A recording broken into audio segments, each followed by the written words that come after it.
Você pode trazer, querido, seu dízimo e sua oferta, se você trouxe. Abre sua Bíblia em Gênesis, capítulo 19, verso 30. E subiu Ló de Zoar e habitou no monte, e as suas duas filhas com ele. Porque temia habitar em Zoar, e habitou numa caverna, ele e as suas duas filhas. Então a primogênita disse à menor: nosso pai já é velho, e não há varão na terra que entre nós, segundo o costume de toda a terra. Vem, demos de beber vinho ao nosso pai, e deitemo-nos com ele, para que em vida conservemos semente de nosso pai. E deram a beber vinho a seu pai naquela noite. E veio a primogênita e se deitou com seu pai. E ele não sentiu quando ela se deitou, nem quando se levantou. Sucedeu que no outro dia que a primogênita disse à menor: vê aqui, eu já ontem à noite me deitei com meu pai. Vamos dar de beber vinho também essa noite a ele. Então tu entra a ele. Deita-te com ele para que em vida conservemos semente de nosso pai. E deram a beber vinho a seu pai, também naquela noite. E levantou-se a menor e deitou-se com ele. E não sentiu ele quando ela se deitou, nem quando se levantou. E conceberam as duas filhas de Ló, seu pai. E teve a primogênita um filho chamado seu nome Moabe. Esse é o pai dos moabitas até o dia de hoje. E a menor também teve um filho, chamou seu nome Ben-Ami. Esse é o pai dos filhos de Amon, até o dia de hoje. Avance sua Bíblia lá para Ruth, para o livro de Ruth.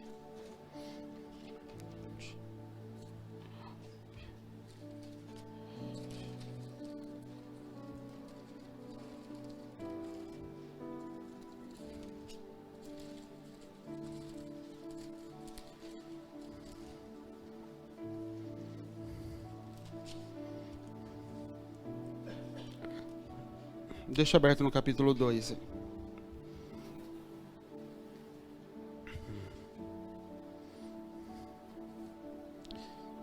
E quando a gente estava em viagem, estava conversando com a Dalila me falou que ela deu um livro de uma pessoa, e aí ele falou assim: nossa, mas o pastor prega o que está nesse livro aqui, ele usa esse livro para pregar, né?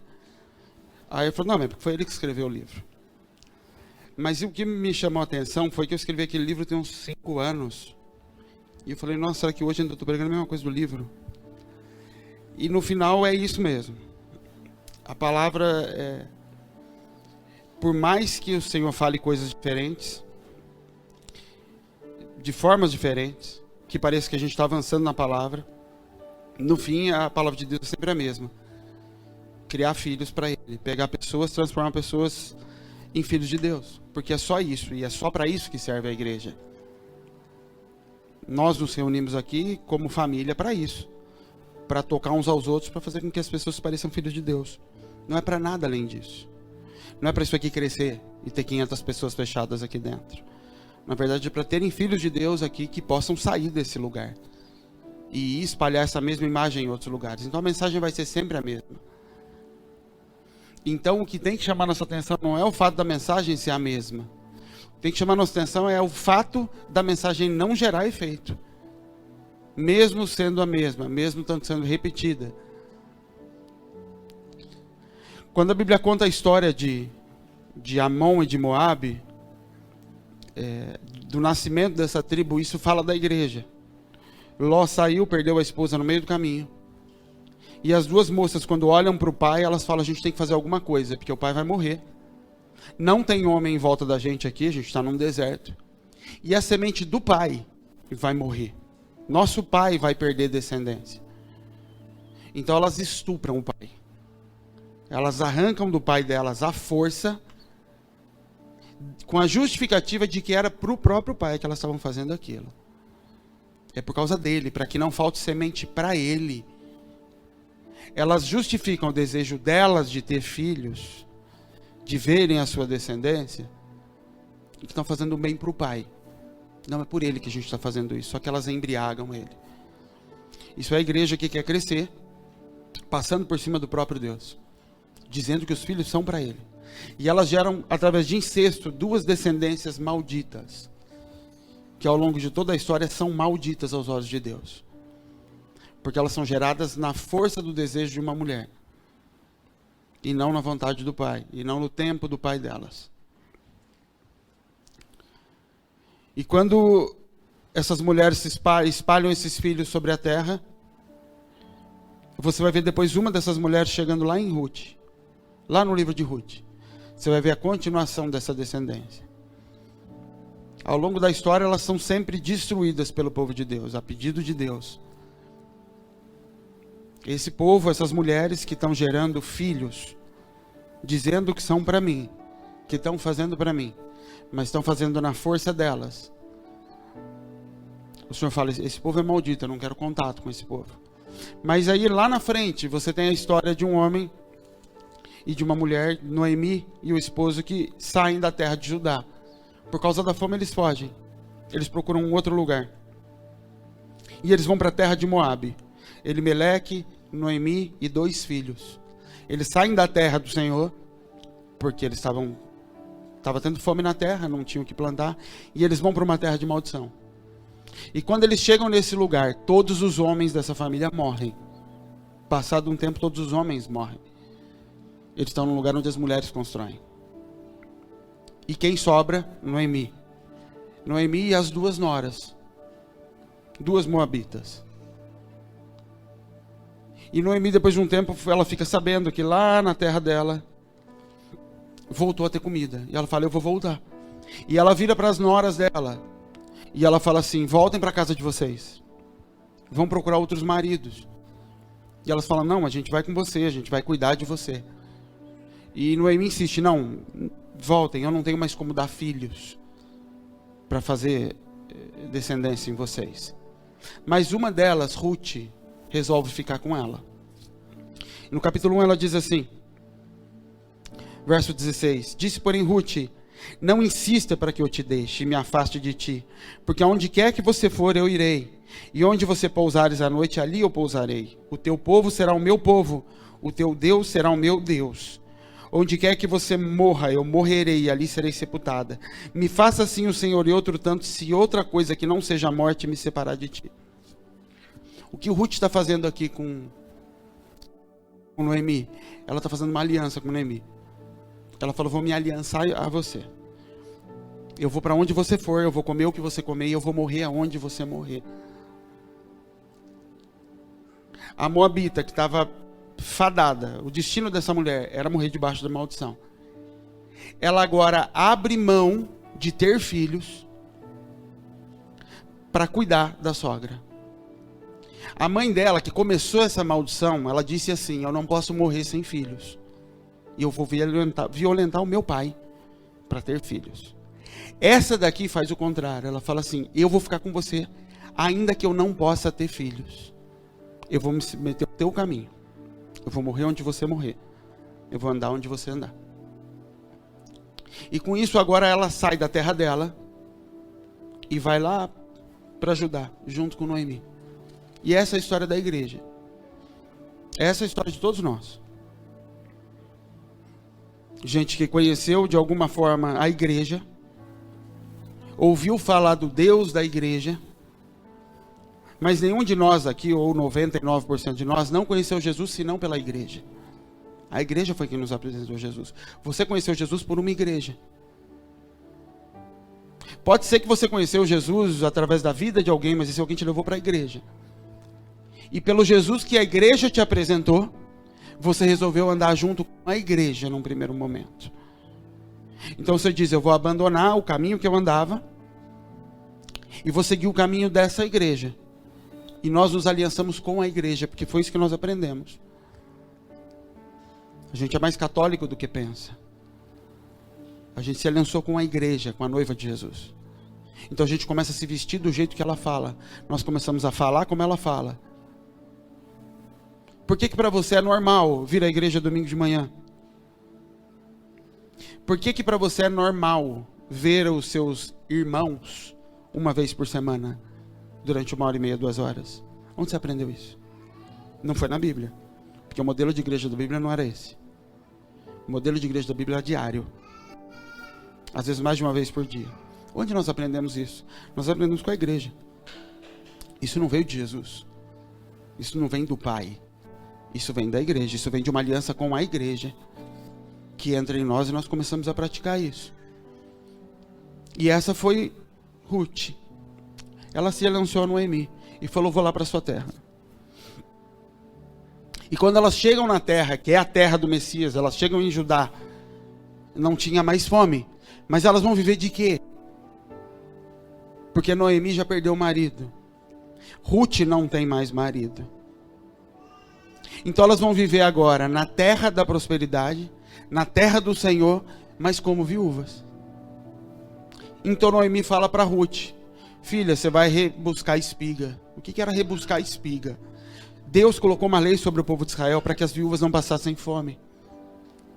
Porque Deus tinha prometido para o povo dele, para os homens: vocês vão guerrear, vocês vão limpar a terra de Canaã, e isso fala de libertação. O livro de Josué é libertação inteiro, do começo ao fim, processo de libertação.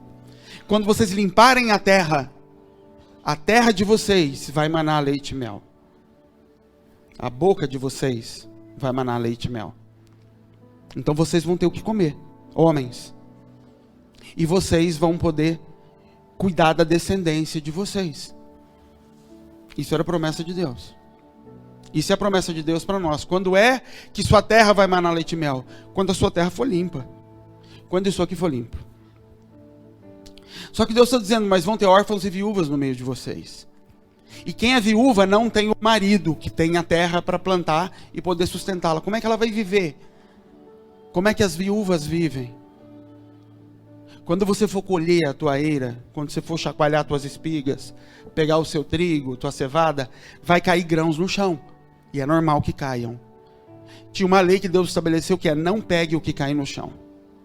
Você está colhendo o trigo, vai cair espigas no chão. Não pegue aquilo, você não pode pegar o que cai no chão. Era uma lei para todo judeu. Porque o que cai no chão é proposital da parte de Deus. O que cai no chão, fica no chão, as viúvas vêm atrás e elas colhem. Então elas vão viver indiretamente da colheita dos irmãos, do marido que morreu. Então as viúvas rebuscavam as espigas, que era isso. Na época de colheita, elas iam lá colher do que caiu no chão. E elas tinham comida para sobreviver e para cuidar dos órfãos. Então quando Noemi volta, e ela tem agora uma mulher aliançada a ela, que diz: eu vou viver o que você vive. Eu não faço parte desse povo, eu não tenho essa descendência, mas eu vou onde você for. Eu vou viver o seu estilo de vida, o seu padrão de vida. Não era cultura de moabita rebuscar espiga, era cultura de hebreu. Mas agora ela está vivendo a vida de hebreu. Então ela vai rebuscar espiga, como uma viúva. Então ela vai, escolhe uma terra e começa a seguir os colhedores. E pega do que cai no chão. E ela vive daquilo. No final do dia ela volta para casa e ela tem comida. Todos os dias, enquanto está acontecendo a colheita, ela tem o que comer. E para ela isso é uma bênção. Lê o texto aqui comigo. Capítulo 2.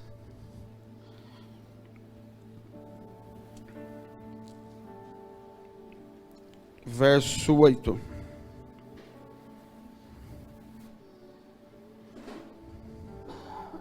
Vamos ler desde o começo. Capítulo 2, verso 1, vai. E disse Noemi, um parente de seu marido, homem valente e poderoso da geração de Elimeleque, e era o seu nome Boaz. E Ruth, a moabita, disse a Noemi: deixa-me ir ao campo, apanharei espigas atrás daquele em cujos olhos eu achar graça. E ela disse: vai, minha filha. Foi, pois, e chegou e apanhava espigas no campo, após os segadores. E caiu em sorte uma parte do campo de Boaz, que era da geração de Elimeleque. Eis que Boaz veio de Belém e disse aos segadores: o Senhor seja convosco. E disseram-lhe eles: o Senhor te abençoe. Depois disse Boaz ao seu moço que estava posto sobre os segadores: de quem é essa moça? E respondeu o moço que estava posto sobre os segadores e disse: essa é a moça moabita, que voltou com Noemi dos campos de Moabe. Disse-me ela: deixa-me colher espigas e ajuntá-la entre as gavelas após os segadores. Assim ela veio, e desde pela manhã está aqui até agora, a não ser um pouco que esteve sentada em casa. Então disse Boaz para Ruth: não ouves, minha filha, não vás colher em outro campo, nem tampouco passes daqui. Porém aqui se ajuntará com as minhas moças. Os teus olhos estarão atentos no campo, que cegarem, e irás após elas. Não dei ordem aos moços que não te toquem. Tendo sede, vai aos vasos e bebe do que os moços tirarem. Então ela caiu o seu rosto e se inclinou em terra e disse: Por que eu achei graça aos teus olhos para que faça caso de mim, sendo eu uma estrangeira? Respondendo Boaz, disse: Bem me contaram o que fizeste a tua sogra depois da morte do teu marido, e deixaste a teu pai, tua mãe, a terra onde nasceste, e vieste para um povo que não conheceste. O Senhor galardor teu feito, e seja cumprido o teu galardão do Senhor, Deus de Israel, sobre cujas asas vieste a abrigar. Verso 22. E disse Noemi a sua nora, Ruth: Melhor é, filha minha, que saias com as suas moças para que em outro campo não te encontrem. Assim ajuntou-se com as moças de Boaz para colher, até que a cega das cevadas e dos trigos se acabou, e ficou com a sua sogra. Até aqui. O que aconteceu com Ruth? Ruth chega, vai colher espigas, e cai por sorte para ela ir no campo de Boaz. Tinha um sorteio, alguma coisa assim, entre as viúvas, para decidir onde cada uma ia. A sorte dela cai no campo de Boaz, que era parente do marido dela que morreu. E ela vai, e quando Boaz chega de uma viagem que ele estava fazendo, ele pergunta: quem que é aquela moça? E aí contam para ele toda a história de quem era Ruth. E aí Boaz chega para Ruth e fala: ó, pode colher aqui o quanto você quiser. Quando você tiver sede, pode sentar lá com os trabalhadores e beber lá com eles. Ela senta para almoçar com eles, ela passa a fazer parte daquilo. E Boaz fala para ela que Deus te abençoe, porque eu sei do que você fez para Noemi. Eu sei de como você não a abandonou. Então que Deus te abençoe. E o final desse capítulo ela ficou com ele até que acabou a colheita, que acontecia uma vez por ano. E depois ela voltou para a sogra.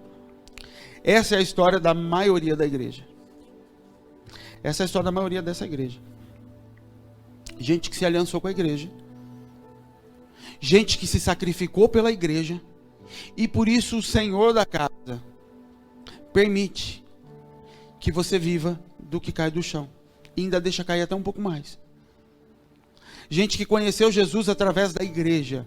Ou gente que nunca conheceu Jesus, mas conhece a igreja. E ama Jesus mesmo sem conhecê-lo. E esse Jesus, quando olha do alto, esse Boaz, e ele vê gente tão que se sacrifica tanto, gente que se entrega tanto pela obra dele, que ele fala assim: deixa cair mais do que o normal, para que você colha.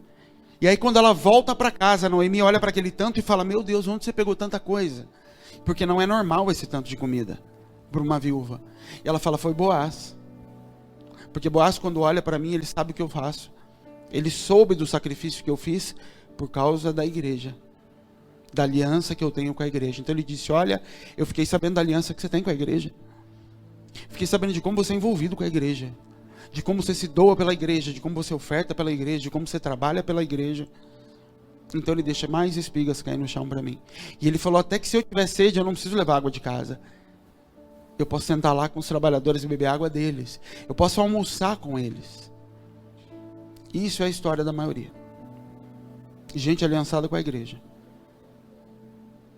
que vive das migalhas que caem no chão, porque ainda é viúva,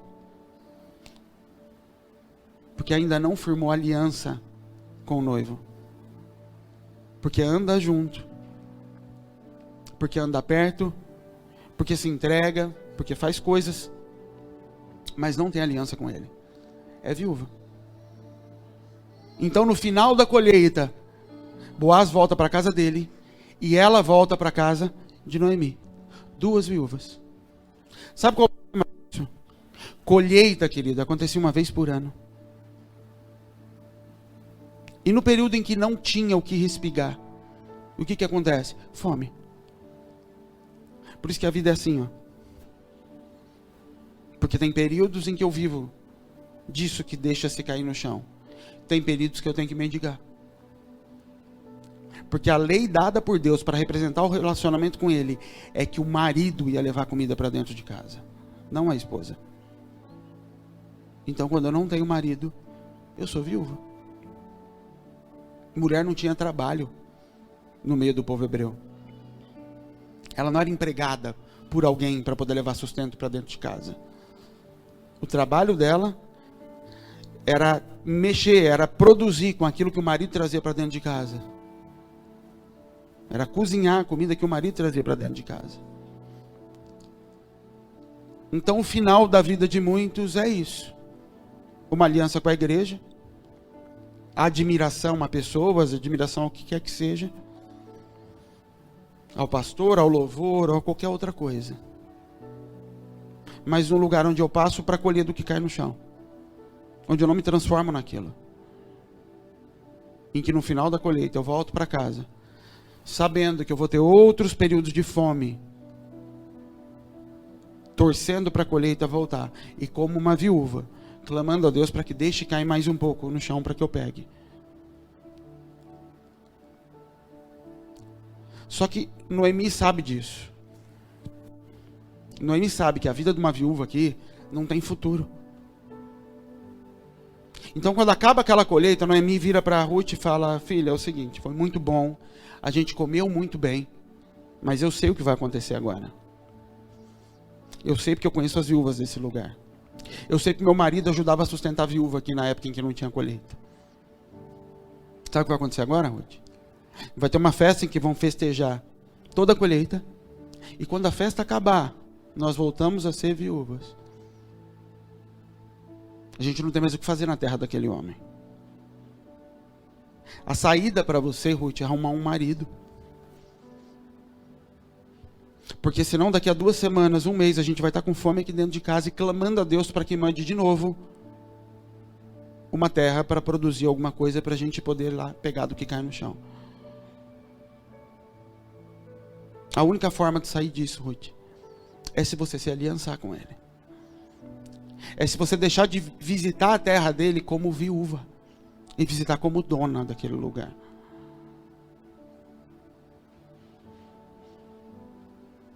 Só que Ruth, querida, ela veio de um lugar onde a mãe dela, que foi quem começou isso tudo, arrancava do homem o que ela queria. Ela embriagava esse homem para tirar dele o que era direito dela. Noemi fala para Ruth: não, você vai fazer o seguinte, ele vai se embriagar. Noemi fala para Ruth: vai ter a festa. Quando Boaz estiver alegre já, ou seja, ele vai estar chapado, porque eles bebem nessa festa, você não vai se aproveitar dele como a tua mãe fez lá atrás. Você vai se deitar nos pés dele e vai se submeter ao que ele quer ou não fazer. Querido, a igreja não vai remir a tua vida. Eu não vou remir a tua vida. O problema é que se você continuar frequentando a igreja, participando de culto, do que quer que seja, com a cabeça do que você aprendeu lá atrás, o que você vai achar é que essa igreja é mais legal ou menos legal que a outra, que a palavra daqui é melhor ou pior do que a outra, mas vai continuar como viúva, vivendo nesse lugar e dependendo de migalha, o tempo todo, de uma oração, de uma explicação, de um conselho, de gente colocando a mão na tua cabeça, de gente tendo que te guiar. Porque o que vai mudar a tua vida é você se aliançar com Jesus. Se aliançar com Jesus não é dizer para ele: vou andar com você. Jesus diz assim: quem quer vir após mim, me siga. É isso que ele fala? Não. O que ele fala? Negue-se a si mesmo. A primeira coisa, quer vir após mim? A primeira coisa não é me siga, é negue quem você é. Isso é crucial. Antes de me seguir, negue quem você é. Por isso que Jesus, quando começava a juntar gente atrás dele, vira e mexe, ele virava para trás, dava um chacoalho no povo. Fala: vocês não estão entendendo. Quando ele via muita gente atrás dele, ele falava: vocês não estão entendendo. Porque o que eu estou pregando não atrai muita gente. Se tem muita gente aqui fazendo festa de mim, é porque não entendeu. Eu não estou convidando vocês para andar num lugar onde vai ter comida. Eu estou convidando vocês para negar quem vocês são. Quantas vezes você jejuou essa semana? Para você responder para você. Por que a gente não jejua? Eu jejuei, por que você não jejua? Porque talvez você veio de uma igreja, de uma viúva, que isso não era cultura. Mas é a cultura do reino, é a cultura da Bíblia. Jejuai e orai, orai sem cessar. Por que eu não faço? Porque eu ainda vivo aquilo. Eu não neguei quem eu sou. Mas eu digo que estou seguindo. Ele fala, não, você não está. Porque só quem se nega consegue me seguir. Você pode estar seguindo a igreja, participando dos cultos da igreja, participando do repartir do trigo que cai no chão na igreja. Você pode estar recebendo oferta, gente se sacrificando para cuidar da tua família. Você pode estar participando de tudo isso, mas não estar aliançado com Ele. Porque estar aliançado com Ele não é dizer para Ele, sou teu amigo, vou andar junto. É dizer assim, onde você morrer, eu morro. Onde você dormir, eu durmo. A gente precisa voltar. Eu aqui de cima, com raras exceções aqui de vocês, eu tenho palavra a respeito da vida de vocês do começo da caminhada. De gente que anda mais tempo. O seu problema é esse, o seu é esse. O que Deus te pediu lá atrás, o negue-se a si mesmo na tua vida é esse. O seu é esse, o seu é esse, o seu é esse. Porque eu lembro, eu estava lá quando ele falou. Então quando eu olho para a igreja e vejo ela seguindo e construindo e trabalhando, eu falo, tá, para tudo. Não adianta nada, você não se negou. Por isso que hoje os seus erros, os seus problemas são os mesmos lá de trás. Só mudaram a manifestação. Mas é o mesmo problema, o mesmo erro. Porque o Senhor é tão carinhoso que quando Ele nos chama e começa a andar, Ele começa a falar. É aqui que tem que arrumar. Isso é o que tem que ser negado. Se você não negar isso, você não vai conseguir andar comigo. Vai ser uma moabita andando no meio dos hebreus. Mas ainda assim, uma viúva que não tem marido. E quem não tem marido, querido, pode comer bem. Pode ter lugar para dormir. Pode ter mesa para se assentar com os trabalhadores, como Ruth tinha. Mas na hora que acaba a festa, ela não tem o marido para voltar para casa. E principalmente, ela não gera filhos. Ela não gera descendência para o rei. Ela vive em Judá. Ela come de Judá, mas ela não gera descendência. E o propósito da igreja é um só. Gerar filhos com a cara de Jesus. É só isso. Por isso quando a igreja começa a crescer, eu olho e falo, isso não é verdadeiro. Não é verdadeiro. Ainda não é. Porque o que nós temos são pessoas migrando de uma instituição para outra. Mas o sinal de que filhos estão nascendo não são cadeiras cheias. São pessoas mudando. Fala, tá entendendo, é diferente. Está entendendo que o povo de Deus não tem lugar para sentar a cabeça. Que o povo de Deus, na hora que está fazendo o travesseiro para deitar, a nuvem mexe, ele levanta correndo e vamos embora.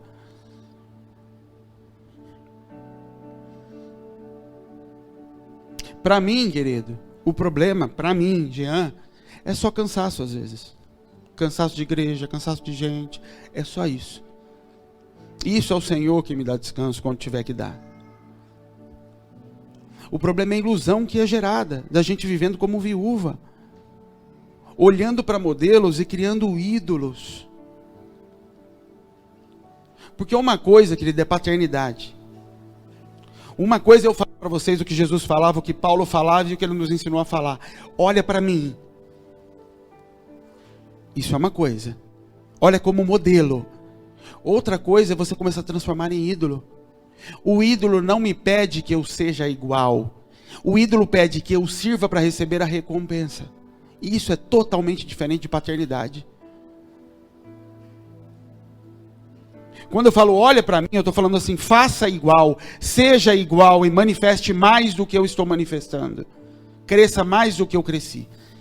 Isso é o modelo de Jesus. O problema é quando eu não quero negar a mim mesmo, porque eu não consigo ser o que Deus pediu para eu ser sem que eu negue quem eu sou. É impossível. Só que quando eu não quero negar a mim mesmo, eu começo a dar a outro o que eu estou chamando de honra, mas não é honra, é bajulação, disfarçada. Tentando receber a recompensa que aquele outro tem para me dar. Isso é o que alguém faz com o santo. Ele se dobra diante de Santo Antônio, não porque ele quer ser como Santo Antônio, é porque ela quer o marido que Santo Antônio tem para dar para ela.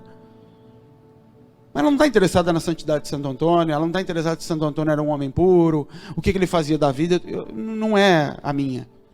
Eu continuo sendo quem eu sou. Eu quero o marido que ele pode me dar. O que tem que fazer para isso? Siga Santo Antônio, entregue a oferta para ele, faz um sacrifício, uma novena, sei lá o que se faz para isso. Faça as coisas para ele e receba a recompensa dele. Isso é idolatria. As pessoas idolatravam Jesus, por isso Jesus fazia inimigo. Elas queriam servir Jesus, Jesus dava tapa na cara delas, de modo figurado. Elas iam atrás de Jesus, elas iam atrás de João Batista chamava elas de cobra. A gente veio até aqui por causa de você. Ele fala, raça de víboras. Vocês não vieram aqui porque querem ser transformados. Vocês vieram aqui porque estão com medo. É isso que ele falava. Vocês estão me idolatrando. Vocês não estão buscando um modelo. O problema disso, querido, é cansaço. O problema disso é constantemente você ter que estar socorrendo as pessoas no mesmo problema, no mesmo ponto, não se avança, porque não se nega quem você é. O problema é morrer como Ruth, aliançada com a igreja, agarrada com a igreja, disposta a fazer tudo pela igreja, e vai morrer as duas, sem deixar filho nessa terra. Até que Ruth fala para ela, Noemi fala para Ruth, tem uma saída para isso. A saída é quando esse homem se embriagar. Você não vai obrigar ele a dar para você o que você quer, você vai se deitar aos pés dele. Isso não é garantia de nada. Isso só é garantia que você está negando a raiz da tua mãe, que aproveitava da bebedeira do pai para gerar descendência. Você vai negar a raiz da tua mãe se ajoelhando nos pés de um homem bêbado, de boca calada, para ele fazer o que ele quiser sobre a tua vida. E quando ela faz isso, ela é recebida por Boaz, e ela gera ninguém menos que Obed, Jessé e Davi e Jesus. Querido, a intenção de Deus de remir Moabe não era simplesmente para que ela não fosse mais maldita, é para que ela gerasse Cristo. Para você pode ser muito deixar de ser maldito. Para você pode ser muito não ter a mesma vida que tua mãe e teu pai tiveram. Para Deus não é muito ou pouco. Para Deus o único propósito de gerar filhos é que Cristo seja gerado através de você. Mas não vai ser gerado se você não negar a si mesmo. Jesus entende isso, por isso que no fim da vida de Jesus, Jesus já está empurrando o povo de perto dele, falando, ó, eu já dei todo o pão que eu tinha para dar para vocês. Chama os 12 e fala, deixa eu conversar com vocês aqui. O propósito é esse, é você me imitar. Eu vou embora, eu estou indo, e vocês que vão replicar ou não o modelo que receberam. Vocês no secreto que vão negar quem vocês são ou não. Vocês que vão escolher viver a vida de igreja que está na palavra, ou viver aquela que você recebeu dos seus pais. É você quem vai escolher isso.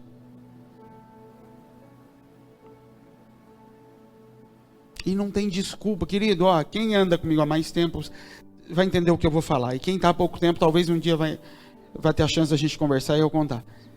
Nós vivemos nessa intensidade desde o primeiro dia do ministério. Muita gente, mas muita, que eu não sei quantas, já me perguntaram assim. Quando vem algumas coisas acontecendo aqui, fala, pastor, mas como que é isso? Como é que chega nesse lugar? Fala, eu não sei qual é o botão que foi apertado. Eu não tenho uma fórmula para te dar. Eu vou te contar o que nós fizemos. No meio disso a gente acertou alguma coisa. Mas essa também não é a fórmula. O que nós fizemos, desde o primeiro dia que Deus disse que tinha ministério. Desde o primeiro. Toda sexta-feira é dia de vigília. Toda sexta. Ah, mas você nunca faltou? Lógico que já. Mas quando eu falto, a palavra é essa, eu faltei. Porque sexta é dia de oração. Porque nós precisamos ter dia de vigília, de buscar o Senhor juntos. Toda terça-feira, teoricamente, é um dia de intercessão. Que nós precisamos disso. Minha vida passou a ser essa vida aqui. Antes de pastoreio, antes de tudo, disso existir. Isso aqui passou a ser minha vida. Ah, mas é longe, eu sei, para mim também é longe. E eu já passei períodos aqui que tiveram que abastecer meu carro, tiveram que me ajudar porque eu não tinha dinheiro, e nunca deixamos de fazer isso. Porque no dia em que eu resolvi fazer essas coisas, o Senhor, o meu marido é quem paga as coisas. Ele é quem paga as contas, não sou eu. Só que ele faz porque eu me dispus. Porque eu entendi que eu precisava. Porque eu entendi que esse era um modelo que eu entendi que era para ser o nosso modelo. E ele assinou embaixo e veio atrás. E ele supriu tudo. E nós fizemos tudo que a gente faz na África. E de verdade, isso não é força de expressão. Nós não sabemos de onde sai o dinheiro para tudo que nós fazemos. Simplesmente sai. Por que que vem o dinheiro para nós fazer o que nós fazemos? Porque antes existe o coração. Nós não fazemos porque é nosso ministério. E aí eu vou no meu pai e falo, ó, tá doendo aqui, é minha dor, é a sua dor, e a gente precisa fazer. Não é porque ele deu o dinheiro. É porque eu assumi um lugar antes. A igreja me ensinou isso? Não, a igreja não me ensinou isso.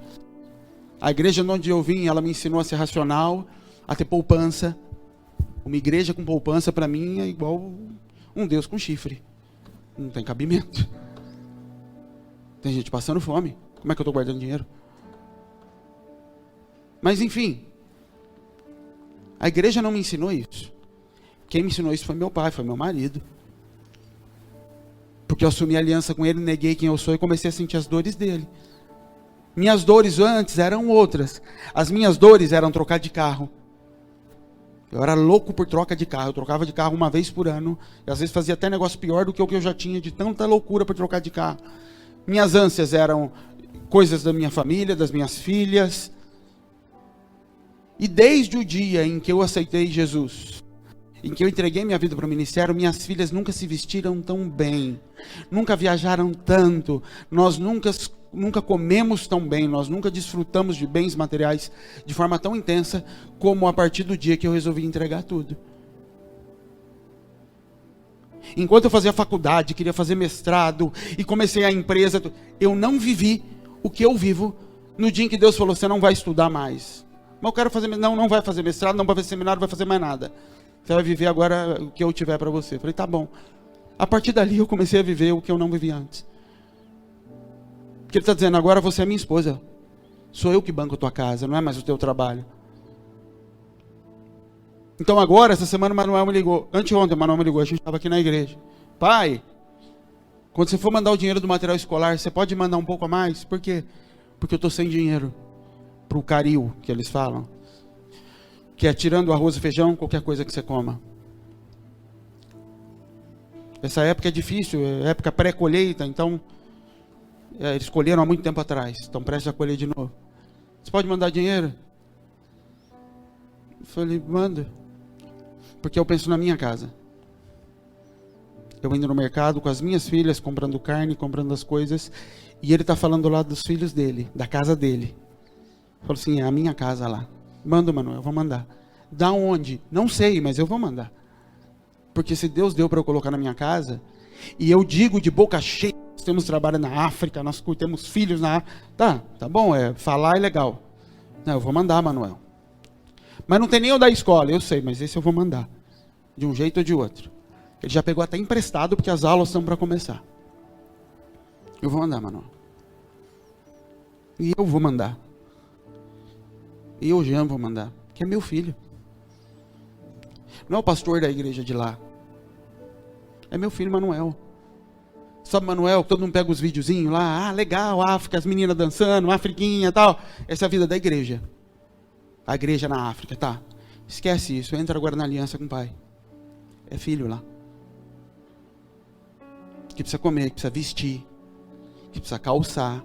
Oração não resolve isso.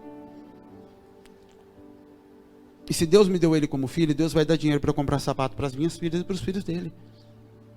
Porque ele sustenta a minha casa, não sou eu. E ele vai sustentar todas aquelas que ele colocar debaixo. O problema é, o Manuel hoje vive essa realidade. Sabe por quê? O Manuel negou a si mesmo. Ele negou, ele abriu mão do modelo que ele tinha. Manuel não olha para mim como alguém que se ele servir ele vai receber algo em troca. Ele olha para mim como modelo. Então ele faz as coisas lá, e aí eu ironicamente pergunto, mas por que você está fazendo isso? E ele fala, mas não é assim que você faz? E eu faço essa pergunta porque eu sei que lá eles não fazem desse jeito. Então quando eu vejo eles fazendo, eu falo, por que você está fazendo desse jeito? Eu falo, porque é assim que vocês fazem. Outro dia ele mandou uma foto de uma festa lá e todos os homens sentados na mesa comendo, dando joia para foto. Eu já virei leão, mandei uma mensagem para ele: cadê as mulheres e as crianças, mano? Elas não comem, não? Aí ele respondeu assim: elas já comeram antes. Eu falei: ah, desculpa, mas não é. Ele já estava fazendo o que foi ensinado. O problema é que a gente está seguindo a igreja. E quem dera pelo menos fosse a igreja de Jesus. A gente está seguindo o modelo da igreja que a gente recebeu lá atrás. E dormindo tranquilo com isso. Por isso que a gente não tem paz em vida financeira. Porque a tua vida está alicerçada no dinheiro e não no seu marido. Porque você, como esposa, como noiva de Cristo, aprendeu que você é quem banca a casa. Que o seu trabalho é que sustenta a casa. Por isso você não tem paz. Porque o descanso da mulher, querido, seja ela mulher ou seja ela igreja, está no fato de que ela só administra. O marido é quem traz para casa. O marido é quem coloca na mesa. Por isso tem mulheres aqui na igreja angustiadas e agoniadas com problema financeiro. Você está assumindo uma responsabilidade que nem tua é. Não é tua preocupação se preocupar com o dinheiro da casa. Não é sua preocupação ficar angustiado se está faltando alguma coisa. É do teu marido. Ah, mas eu não tenho marido. Você tem um marido que está no céu. Eu prego isso, às vezes eu fico irritado com isso. Que eu falo para Bel: você acha que eu sou Deus? Porque você me procura com a lista do que precisa, com um sorrisão na cara. Ai, né, precisa disso. Eu falo: ó, bendita, o que eu faço? Eu falei: vai falar para o gerente do banco então, porque eu não tenho. E ela não fala, mas ela podia falar assim: mas não é o que você prega? Que não é para me preocupar, que você vai dar jeito. E aí eu tenho que ir lá no quarto e falar com Deus. Eu falo: tá aqui a lista. Que eu também nessa hora sou mulher, eu sou noiva também.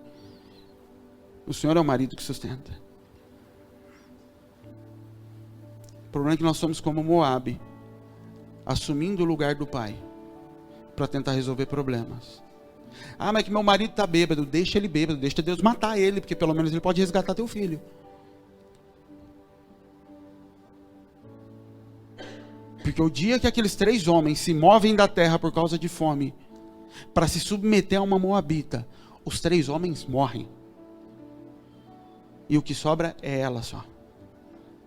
Que não tem capacidade de remir nada, se não voltar e se assentar e se dobrar aos pés do Senhor. Entenda, querido, a aliança com Jesus não é vir na igreja. A aliança com Jesus é tudo que você aprendeu nessa vida, tudo que você estudou, tudo que você trabalhou, todos os seus relacionamentos, tudo isso morreu. Tudo isso vai ser submetido ao teu caminhar com Deus. E o que não for condizente, você vai cortar, você vai perder, você vai jogar fora. Ai, mas o meu horário não bate com o horário de oração. E eu não estou falando do horário de oração dessa igreja. Então isso está errado. Isso é que está errado. Não é a oração que tem que ser cortada. É isso que tem que ser cortado. Porque andar com o Senhor significa: Ele vai me levar por lugares que eu não estou acostumado. Ele vai me conduzir por lugares que eu não sei andar. Eu vou ter que abrir mão de relacionamentos, de amizades. A primeira coisa que Deus me pediu quando eu comecei a andar com Ele foi meu maior cliente. Porque aquilo me tomava um tempo. Você vai entregar? Eu falei: mas como eu vou pagar as contas? Ele não respondeu essa parte, mas ele falou: você vai entregar. Pronto, eu entrego. Eu resolvi andar com ele. Como é que eu falo que não vou? E como que paga as contas depois? Chorando. Mas que loucura é essa? Que eu falo que quero andar com ele, ele fala: eu estou indo para a esquerda. Eu falo: mas eu vou continuar indo para a direita. Estou mentindo para quem? Você não está andando com ele há muito tempo. Você está andando no teu caminho. Porque sem negue-se a si mesmo não tem como seguir a Jesus. O começo é negue-se. O começo é arruma aquilo que é tão difícil. Eu estava falando com o Caio. Eu tenho andado muito incomodado com o meu peso. Muito. E eu não engordei desses dias para cá. Mas eu tenho me incomodado muito. Eu olhei uma foto do começo do ministério. Eu falei: meu Deus, como eu era magro. 10 quilos a menos eu tinha. Há 5 anos atrás. Não, há 8 anos atrás. 9, sei lá. Eu tinha 10 quilos a menos. E eu falei: onde foi que eu engordei desse jeito? Por que isso está me incomodando agora tanto? E eu entendi algo dessa semana. Eu ainda falei para eles aqui. Quem estava trabalhando aqui essa semana. Falei: como é difícil você voltar para algumas práticas lá atrás. alguns hábitos que a gente tinha. E todas as vezes que você fala, vou começar um regime, hoje você não começa. E você até começa, aí vem abençoado com um prato de comida que parece um pedreiro para você, põe na frente, você fala, o que eu faço agora? E aí você come. Porque é difícil voltar. É difícil você negar a sua própria carne. O único jeito de você fazer isso é você ser radical. Eu vou cortar na raiz aquilo que não está agradando, aquilo que não está dando. E a tua vida espiritual é a mesma coisa. Todas as vezes que Jesus chama o povo para andar junto, Jesus não chegava para os apóstolos e falava assim, oi Pedro, como é que tá? Eu vou voltar aqui, a gente faz mais um culto semana que vem, e vamos ensinando, e aí aos poucos você vai diminuindo os dias de pesca, e quando vê você deixou de ser pescador. Mateus, começa a fazer cobrança só 3 dias na semana. Não era assim. Eu passei por aqui. Você entendeu o que é Deus, essa palavra? Entendi. Tu és filho de Deus. Então larga agora o que você está fazendo e vem me seguir. Agora. Mas como assim? Larga os barcos aqui, larga. Cheio de peixe. O peixe vai estragar. Não, deixa o povo pegar o peixe. Você parou para pensar? Pedro estava com o barco com tanto de peixe que o barco estava quase afundando. O que aconteceu com aqueles peixes? Se fosse você, um contrato assinado, precisava só receber o dinheiro, larga o dinheiro lá. O que Jesus está dizendo com isso é, isso aí é o menor dos problemas que você vai ter. Se você acha que isso que você está deixando para trás é muita coisa, você não entendeu ainda o que você vai largar ao longo do tempo. O chamado de Jesus, querido, não é para você ser crente, ser evangélico. É para você se tornar parecido com Jesus. É para você andar em cima de água. É para o dinheiro multiplicar no teu bolso nos lugares que você tiver.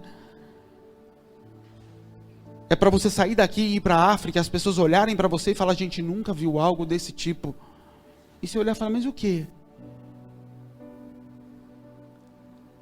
Do que vocês estão falando? Porque eu simplesmente sou isso. Porque curar, querido, o diabo também cura. O diabo também faz milagre. O diabo também faz coisas sobrenaturais. Jesus fala, mas curamos em teu nome. Jesus fala, eu não te conheço. Eu não te conheço ali, eu não me identifico em você. Você não tem nada de mim. Mas eu curei, eu expulsei demônios. Sim, mas você não tem nada de mim. Alguns dos troféus que eu tenho na minha parede do coração é quando o Manuel fala, já veio todo tipo de igreja para cá, mas a gente nunca viu ninguém com a palavra que vocês têm quando vocês estão aqui. Isso é troféu. A gente não tem o dinheiro dessas igrejas que já foram lá. Lá tem batista, presbiteriana, tem de tudo que você pensar. E eles falarem, ninguém nunca falou o que vocês falam. Ninguém nunca atraiu as pessoas como vocês atraem. Ninguém nunca cuidou das pessoas como vocês cuidam.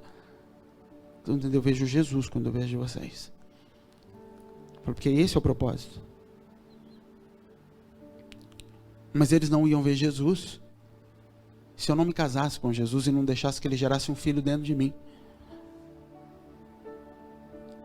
O que eles vão vir? Eles vão ver, se você não sair desse lugar, eles vão ver uma Assembleia de Deus com uma palavra um pouco mais refinada. Eles vão ver alguém da congregação do Brasil usando calça jeans. Eles vão continuar vendo igrejas com uma palavra um pouco diferente, com um discurso um pouco diferente. Porque não tem nada a ver com o que você constrói. Filhos não são gerados através de trabalho. Filhos são gerados quando a mulher se entrega ao homem. Não quando ela trabalha. Não quando ela serve, não quando ela cuida. É quando ela se entrega. Quando ela se dobra e fala, venha sobre mim.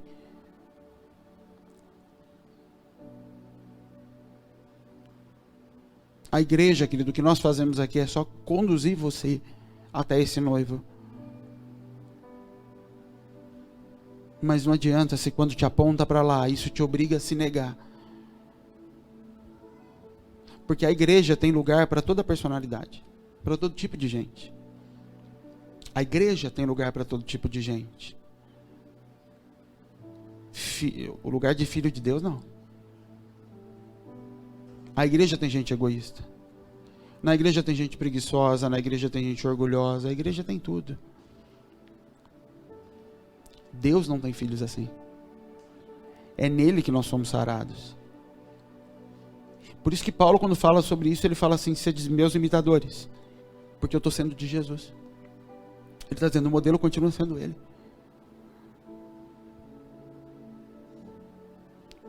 Mas não tem como receber Boaz se você não rejeitar Moabe. Aquela mulher estava com a faca e o queijo na mão para ganhar uma descendência. Era só fazer o que a mãe dela já tinha feito. Estava diante dela a oportunidade de se tornar dona de tudo. Era só fazer o que a mãe dela tinha feito. E ela resolve se deitar aos pés dele. Ela não se torna dona da fazenda só. Ela se torna mãe de Jesus. Ela gera Cristo.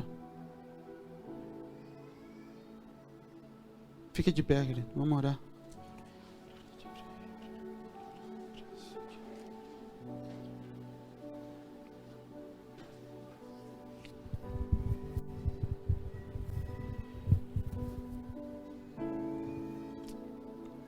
O problema, querido, é que ninguém suporta. Ninguém suporta essa vida. Eu acho que ninguém suporta. Você passar uma vida de viúva. Nesse sobe e desce, vendo pessoas indo embora, vendo pessoas crescerem, vendo pessoas chegarem, tomarem lugares e a gente não sair do lugar. Isso gera cansaço, isso gera desgaste, isso gera estresse, isso gera atrito. Isso não quer dizer que se você está no mesmo lugar, significa que você não se lançou com Deus. Não, Deus tem tempo para todas as coisas.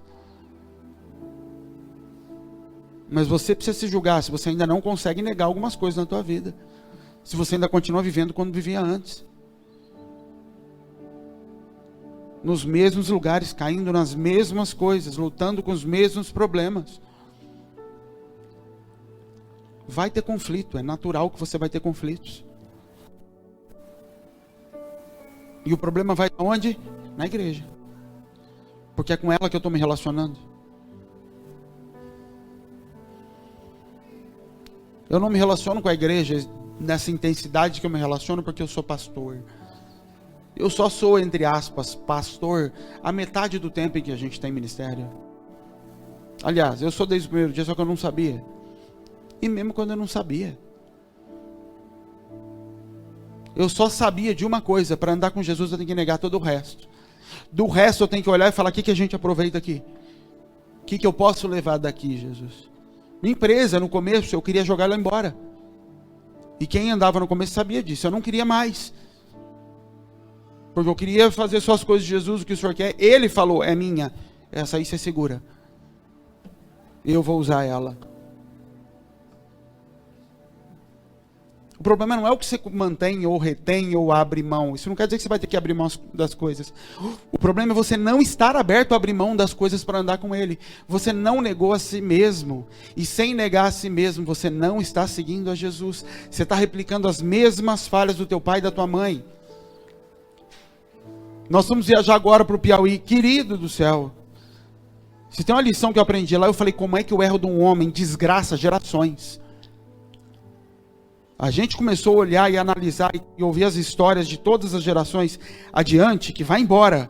Porque tem um vô que tem 5 filhos, 6 filhos, e cada filho desse tem mais um tanto de filho. Aí quando você começa a olhar a desgraça lastrada, espalhada na nação toda, e você olha e fala: começou tudo em um homem lá atrás. Porque o filho repetiu os erros do pai. Porque o neto que nem conheceu o avô está manifestando a mesma coisa. Você entendeu por que não dá para andar com Jesus sem negar você mesmo? Sem negar a raiz que existe em você? Você vai estar dizendo assim: eu amo um Senhor, eu adoro a um Senhor que é Senhor sobre a minha vida. Mas na minha casa eu dou ordem para o meu marido. Fala: epa, você acha que adora o Senhor? Você não adora o Senhor. Porque se você não consegue submeter sequer ao homem que você vê colocando as mãos em cima de você, não me diga que você está submetendo a um marido fictício, espiritual, que você não vê e que não vem te cobrar. Você não está fazendo isso. Jesus fala isso: se você não ama o teu irmão que você vê, você não ama a Deus que você não vê. Se você ama os seus bens materiais a ponto de ver a dor do outro e não dá, o meu amor não está em você. Ele fala nas coisas naturais, você entende as coisas espirituais. Se você, minha filha, não consegue se dobrar ao teu marido, dizer para o teu marido, sim, Senhor, não me diga que você disse sim, Senhor, para Deus, você não diz, você acha que está dizendo. Na prática, você não está fazendo. Você está seguindo um Senhor que existe dentro de você, e não aquele outro que vem sobre você. Porque é nessas relações aqui, que a gente manifesta o que a gente está se relacionando no alto. O que Deus está dizendo é, quando eu sinto a dor do Manuel e socorro o Manuel, eu estou manifestando que o amor dele está em mim. E eu estou descobrindo que o amor dele está em mim. Porque no natural, na minha natureza caída, eu não vou sentir dor pelo outro. Na minha natureza caída, eu vou gastar R$200 para comer pizza com 5 pessoas. Meia hora de comunhão. E quando eu falar que tem crianças que precisam de material escolar lá, eu vou pegar R$20 para dar. R$20 é que eu gasto em um caderno para minha filha. Vou falar, isso aí. Mas não é porque eu não tenho dinheiro. É porque o amor de Deus não está em mim. Então a minha carne se sente saciada em gastar 200 para comer uma pizza e ter meia hora de comunhão. Mas a minha carne não sente dor por um bando de criança que eu nunca vi. Mas não se confessa isso com a boca, é lógico. Isso é inconsciente. Isso é só manifestação. Não tem problema em gastar 200 com pizza. Não tem problema em gastar 50 mil com viagem. Eu não vejo problema algum. Deus foi quem fez o homem mais rico sobre essa terra. Porque Ele quis, por capricho. Já que você escolheu ser sábio, eu vou te fazer o homem mais rico sobre a terra. Para quê? Porque eu quero. Eu quero mostrar que os meus filhos têm dinheiro. Eu quero mostrar que eu posso dar. Porque eu quero, não tem problema nenhum. O que Ele quer saber é onde está seu coração. É isso que Ele quer saber. Onde é que está seu coração? Por isso que Ele fala sobre oferta, Ele fala, não é por constrangimento. Ele está dizendo para os pastores, não constranjam o meu povo, porque eu quero ver onde está o coração. Eu não quero que façam por pressão. Eu quero ver onde está o coração deles. Então não é por força, não é por constrangimento. Davi, quando você for pedir oferta, que cada um dê o que tiver no coração, porque eu quero ver o coração deles. O que nós fazemos lá na África, o que nós fazemos em todo lugar que nós vamos, é manifestar coração. E um dos orgulhos que nós podemos ter aqui é que vocês não têm ideia de como é a vida financeira dessa igreja. Quem vem de fora acha que a gente é rico. Quem nos visita, vê o que a gente faz, o que nós construímos. Acho que a gente tem muito dinheiro. Quando a gente começou a fazer essa aula do pastor, que está ficando pronto ali, eu fiquei até o último minuto segurando aquilo dentro de mim, porque eu entendia que era para fazer, que era tempo de fazer, mas eu me sentia constrangido. O que vão pensar se ver essa sala aqui, gente? A gente está esbanjando dinheiro, e Deus falando para mim, não interessa o que vão pensar. Porque é isso que pensam de nós, que a gente é rico. E mal sabem a luta que é para fazer tudo que a gente faz. E por que a gente consegue fazer? Por que tem igrejas? Tem uma igreja aqui embaixo, 50 anos de igreja. Deve ter 5, 6 vezes mais pessoas na igreja do que aqui. Eles não conseguem terminar um puxadinho no quintal. E eu estou falando sério, não é força de expressão. Como é que a gente faz tudo isso? Isso é o Pai dizendo, eu sustento. Quando vocês se submetem. Quando a vida financeira de vocês passa a ser a vida do Pai. Quando é o Pai que banca a casa e não vocês. Eu sustento. Quando você entra num lugar de olhar para a tua casa e fala, o Senhor é quem paga as contas. Não sou eu. Ele fala, então sou eu quem pago. E se está tendo falta? Não está tendo falta. Está tendo o que é para ter nesse tempo. Mas para isso você tem que se desaliançar da igreja para se aliançar com Jesus. Se desaliançar com o modelo errado que você recebeu de igreja. De que fazer parte da igreja de Jesus é participar de um culto na semana. Isso não é fazer parte da igreja de Jesus. Fazer parte da noiva do Senhor é fazer parte daquela que alivia a dor desse mundo. Daquela que dá água para quem está com sede. Daquela que cuida do estrangeiro. Essa é a mulher de Provérbios. Ela negocia, ela administra, ela faz tudo Mas quem traz o recurso para casa é o marido. Essa é a igreja de Jesus. É um corpo, querido. Nós não somos quebra-cabeça, em que vem uma peça lá perto do SESI, vem outra peça lá do Campo Grande, a peça do Parque Prado, e de domingo a gente se junta e faz um lindo mural aqui na frente para Deus, e depois cada peça... Não, nós não somos quebra-cabeça, nós somos corpo. O corpo está ligado o tempo inteiro. Está conectado, a dor que está acontecendo lá está acontecendo aqui. Não tem como o pé tá doendo sem que o resto do corpo padeça. Isso é corpo. Nós não somos uma instituição onde pessoas vêm de todos os lugares, participam de um culto, mal se conhecem, mal se olham na cara e voltam para os seus lugares, cada um com seus problemas, e de vez em quando vocês se juntam e eu conto uma história bonita e passo um videozinho para levantar um pouco de dinheiro para fazer alguma... Não, isso não é, eu não acredito nisso. E você está no lugar errado, você entende desse jeito. Se a dor dessa igreja não é tua dor, você está no lugar errado. Com todo amor eu estou te dizendo isso. Ananias e Safira um dia foram fulminados. Morreram. Porque existe uma lei sobre os levitas. Um levita não tem propriedade. Então quando Barnabé, um levita de Chipre, ou seja, um levita que estava andando longe das tradições, quando ele volta, ele fala: epa, o que eu estou fazendo com o terreno? Eu sou levita não tem terra. Ele abre mão da propriedade, joga nos pés dos apóstolos e fala: vou voltar a ser levita. Vou voltar a ser aquele que vive da casa do Senhor. E Ananias e Safira vê aquilo, acha aquilo lindo e fala: a gente também quer. Mas a gente não quer negar por inteiro, a gente nega só a metade. O Senhor está dizendo: filho, você quer andar no meio de quem está dando tudo, dando só metade. Você não vai conseguir, você não vai suportar. E cada vez que a revelação vem sobre os seus ouvidos e diante dos seus olhos, mostrando as coisas, e você continua praticando, maior é o juízo sobre a tua vida. Era melhor viver na ignorância. Era melhor você ter ficado lá com a tua casa inteirinha para você, do que ter vendido e vindo aqui para o meio deles e dizer que está fazendo junto, mas não está. Era melhor ter ficado lá. Por isso que Pedro fala: quem foi que te pediu? Quem que pediu para você estar aqui? Quem que pediu para você estar dizendo que está vendendo propriedade? Quem te pediu propriedade, né? Ninguém te pediu.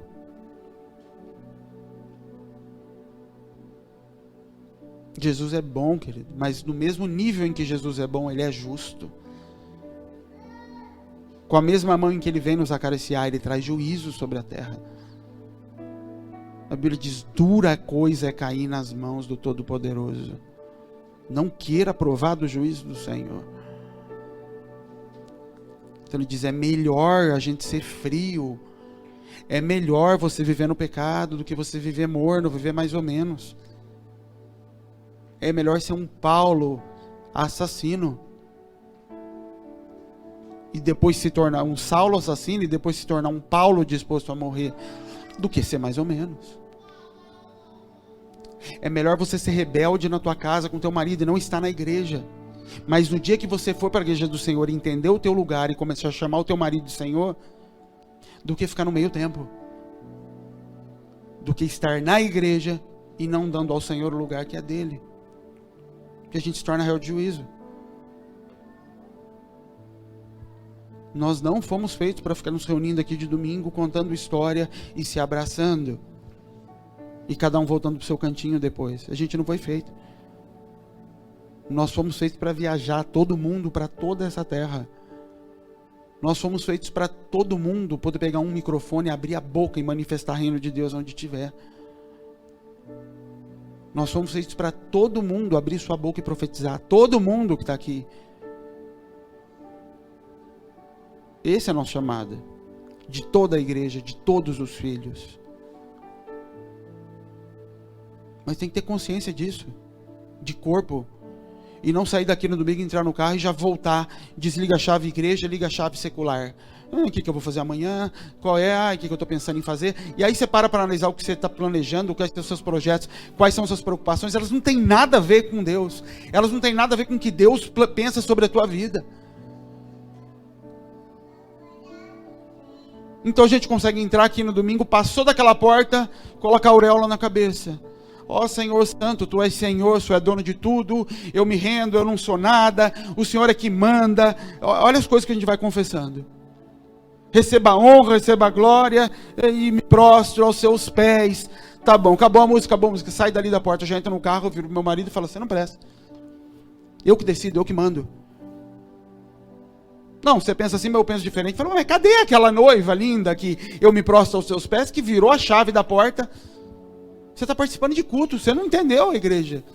Você não está se tornando parecido com Jesus.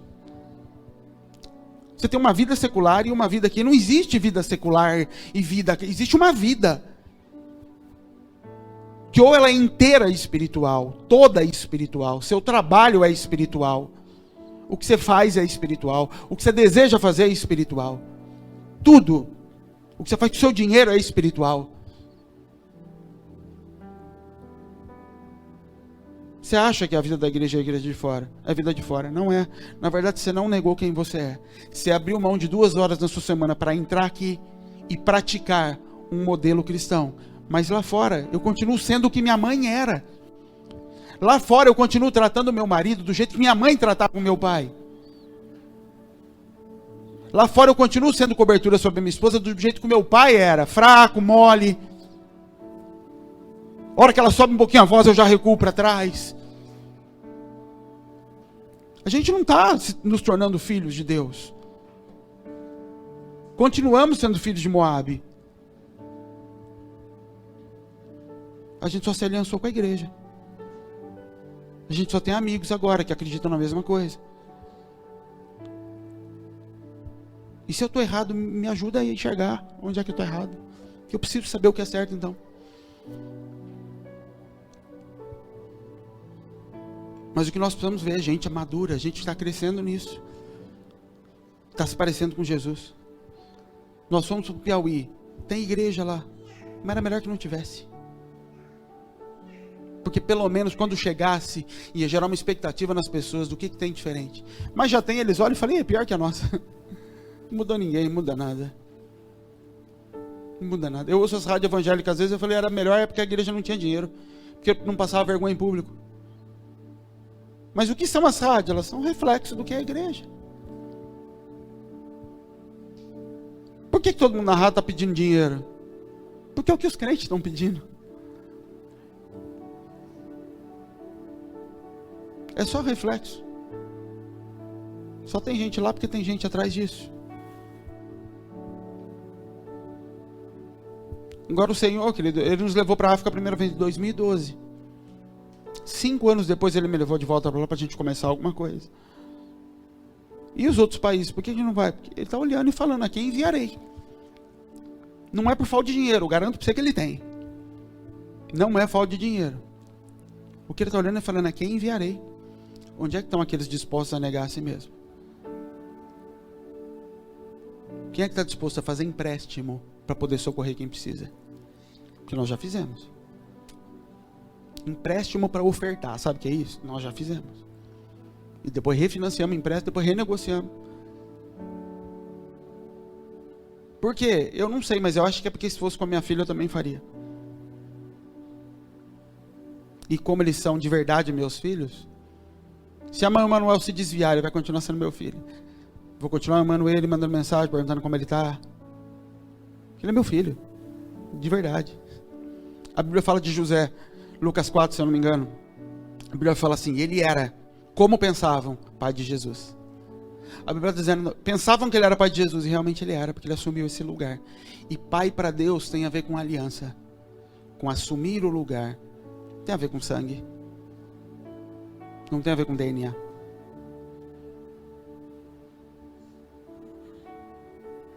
Mas é uma postura, querido. Que só quem é pai entende o que eu estou falando, porque você tem filhos para entender o que é isso. O teu foco de vida é esse. O teu objetivo é os filhos. Com Deus é a mesma coisa, mas Ele olha e fala, se você for meu filho, de verdade, estiver aliançado comigo, você vai sentir as dores dos seus irmãos. Se você estiver aliançado comigo, você vai abrir mão, negar o modelo que teu pai deixou, para fazer força para manifestar o modelo que Jesus deixou. Você vai negar o modelo que a tua mãe deixou, para seguir o modelo que Maria fez. Porque Maria podia dizer, não, mas foi de mim que nasceu, foi de mim, e fica quieta, minha filha. A conversa agora é com José. Quem é da tribo de Judá é José, não é nem você. Você só casou bem. Maria casou bem, foi o que ela fez na vida. Ela casou com um rapaz da tribo de Judá. E tinha que ser de Judá. Isso não tem a ver com Deus querer te amassar, querer te humilhar. Isso tem a ver com Deus querer dar a você um lugar de honra e de glória que você não entendeu ainda. E por isso você está agindo como viúva. Vivendo de migalhas, e às vezes cai muita, porque Ele é um bom Senhor, mas ainda assim, é migalha. Ainda que tua mesa encha, é migalha, continua sendo viúva. Ainda que tenha chegado libertação em casa, Boaz é muito bom, mas ainda assim, é migalha. Ainda assim, é herança de viúva, não é lugar de esposa. O lugar da noiva de Jesus é sentada na mesa, comendo do que Ele coloca na mesa e servindo com o recurso que Ele traz. É a mulher de Provérbios. Produz, administra, faz render o que o marido coloca na mesa. Abaixa sua cabeça, querido. Você precisa falar com o Senhor. Talvez você descobriu que não é crente. Ou não, eu sou crente, mas eu ainda sou filho do meu pai. Eu creio no Senhor, mas eu ainda sou filha da minha mãe.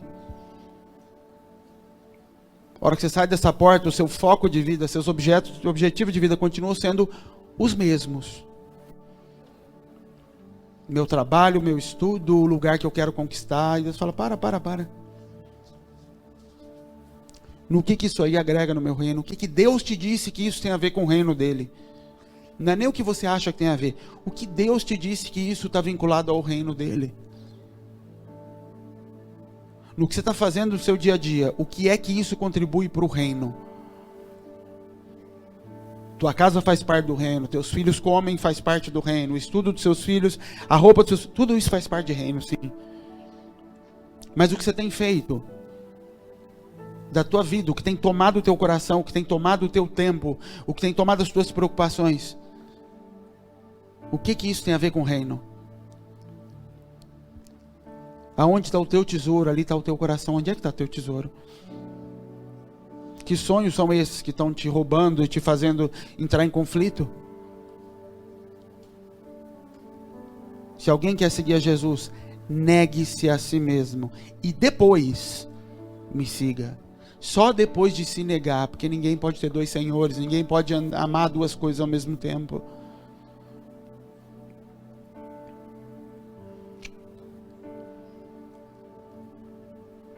Quando José volta do Egito com aquele menino, Deus fala para José, pode voltar para a terra. Ele fala, não, porque o filho do Herodes é pior do que o próprio Herodes. E o filho que o Senhor me deu, agora eu é que amo. É como se ele estivesse dizendo, eu amo ele mais do que o próprio Senhor agora. É lógico que não é verdade. Mas porque toma conta de mim de um jeito, quando você assume aquilo que Deus coloca para você cuidar como filho, isso toma conta de você de um jeito que passa a fazer parte dos objetivos da tua vida. E aí nem Deus consegue negar o que você está querendo fazer.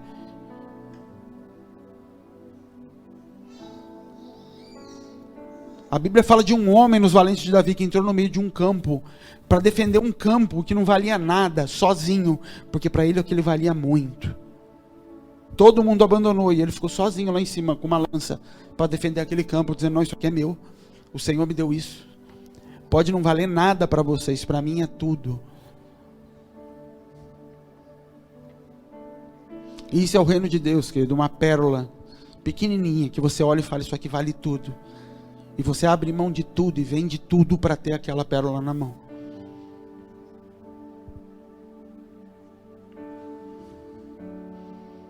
Isso é reino, isso não é felicidade, vida próspera, isso é reino. Reino é um lugar onde o governo de Deus sobre a tua vida se espalha, se manifesta. Isso é intencional, é acordar de manhã e dominar em cima das coisas que Ele colocou na tua vida. E tirar da tua vida tudo aquilo que compete com o que Ele colocou na tua vida.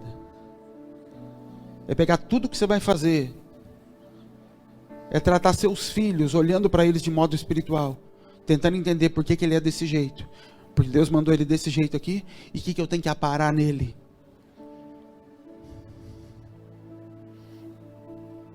Tentando entender o que está acontecendo dentro da tua casa. Por que meu marido é desse jeito? Por que minha esposa está agindo desse jeito? Isso aqui não contribui com o reino, eu preciso colocar no lugar. Deus não vai colocar a tua casa no lugar.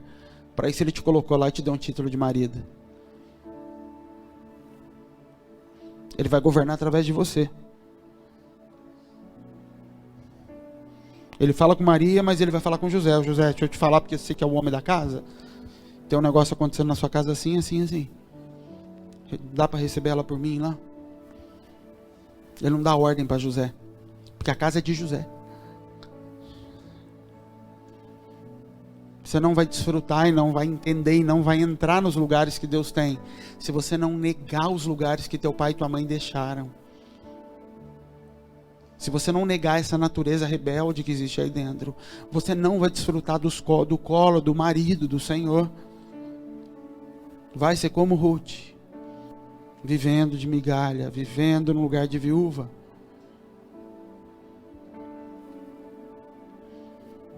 Aceitar Jesus é fácil, querido. Negar a si mesmo é que é a desgraça. Negar o que você tem vontade por causa dele é que é difícil. Deixar de fazer o que você quer fazer para fazer o que é necessário é que é difícil. Deixar de comer o que é gostoso para comer o que vai edificar o teu corpo é que é difícil. Lá no Piauí, uma coisa que me chamou muita atenção, eles vivem muito. Muito, com todos os problemas que tem de água. Eles vivem 90 anos, 100 anos. Meu Deus, que povo velho. Eu falei, mas eles não comem porcaria. Eles não têm acesso. Eles só comem daquilo que o Pai produziu, daquilo que Deus criou. Eles comem do pão que Deus criou. Do que sai da terra, do que o animal produz. É aquilo. Por isso o corpo se torna tão forte, tão duradouro. E nós não, nós industrializamos, nós manipulamos o pão todo para ele ficar gostoso e agradável. Isso nos mata a sede. Porque o leite condensado é mais gostoso que um doce, igual com uma fruta que você vai comer. Sim, mas ele te mata a sede. Isso é a palavra, por isso a igreja não tem vivido. Por isso a igreja está morta. Porque ela pega a palavra e tenta adoçar essa palavra e manipular ela até que ela se torne gostosa na boca das pessoas. Mas ela tem muito pouco nutriente depois que entra. E é igual comer biju, ou coisa horrível. Só uma borracha, horrível. Mas aquilo não tem nada de... não vai fazer mal para ninguém. A palavra que dele é amarga, ela é pesada quando entra na gente. Mas ela gera vida. Ela é dura, mas ela gera vida. Fala com o Senhor, talvez você precise conversar muita coisa hoje. Talvez você precise voltar lá atrás para lembrar de palavras que o Senhor deu bem no começo e que ainda não foram ouvidas, ainda não foram praticadas. E por isso você tem uma aliança fortíssima com a igreja. Mudou sua vida, virou para crente, evangélico. Sim, mas a sua vida continua sendo a vida dos seus irmãos. Quando você coloca a tua vida para comparar com o do restante da tua família, não muda muita coisa. Além do fato de que você não bebe, você não fuma, você não faz algumas coisas. Mas você não apresenta nada de novo para substituir o que seus irmãos têm como resultado. Seu casamento não é muito melhor que o dos seus irmãos. Seus filhos não são muito melhores que os dos seus irmãos. Não existe autoridade sobre a tua vida no meio da família. Porque você se aliançou com a igreja, mas ainda não recebeu ele como noivo para que frutos sejam manifestos em você. Hoje é dia de você se aliançar com o Senhor. De você negar Moabe sobre a tua vida. De você negar um ambiente onde você impõe a Deus às vezes, impõe ao teu marido, impõe as situações. E se submeter ao que Ele quiser fazer. E dizer, faz em mim conforme a tua vontade. E negar seus comportamentos, seus vícios.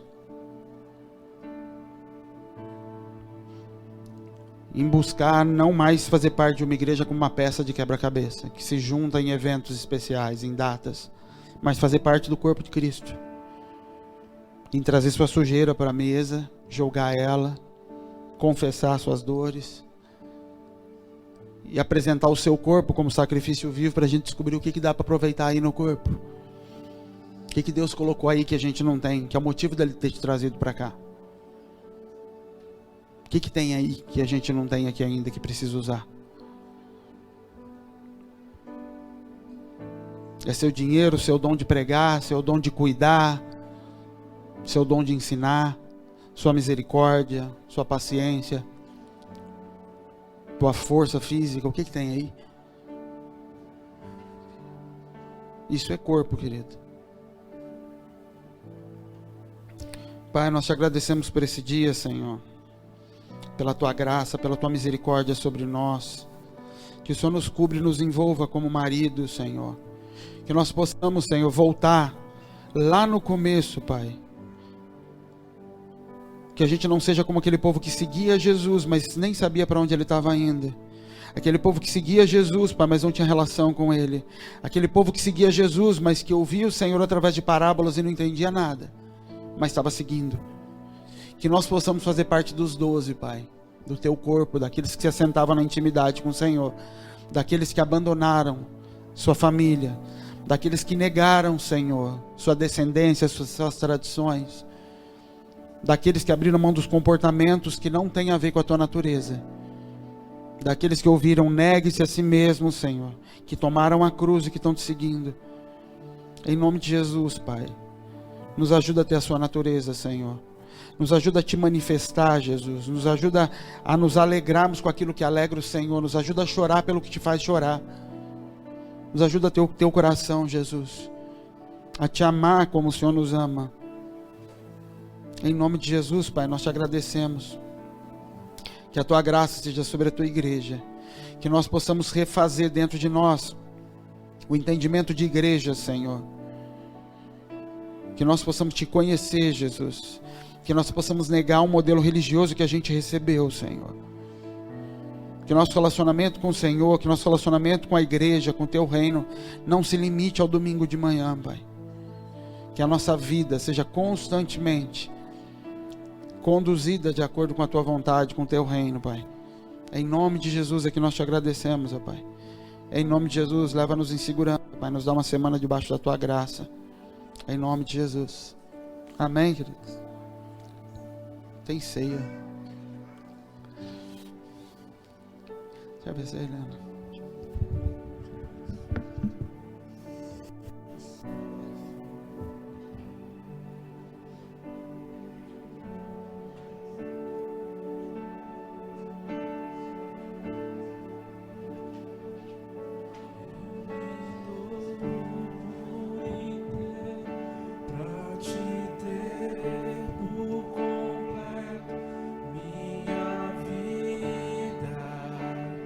Sorry.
Nós vamos cear, queridos. Isso aqui é a prática da comunhão e da aliança que nós temos com o Senhor.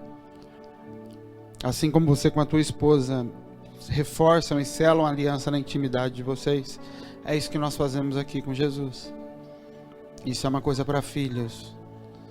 Mais do que isso é uma coisa para quem se colocou como esposa do Senhor, como participante da igreja dele. Amém, queridos? Então coma desse pão e tome desse cálice.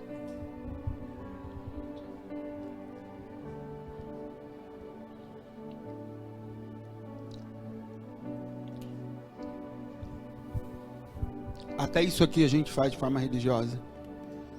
Quando Jesus estabeleceu a ceia, ele nunca passou pela cabeça dele que a gente um dia se juntar na igreja, cada um ia pegar um copinho, um pedacinho de pão e colocar na boca. Isso não tem nada a ver com o que ele falou.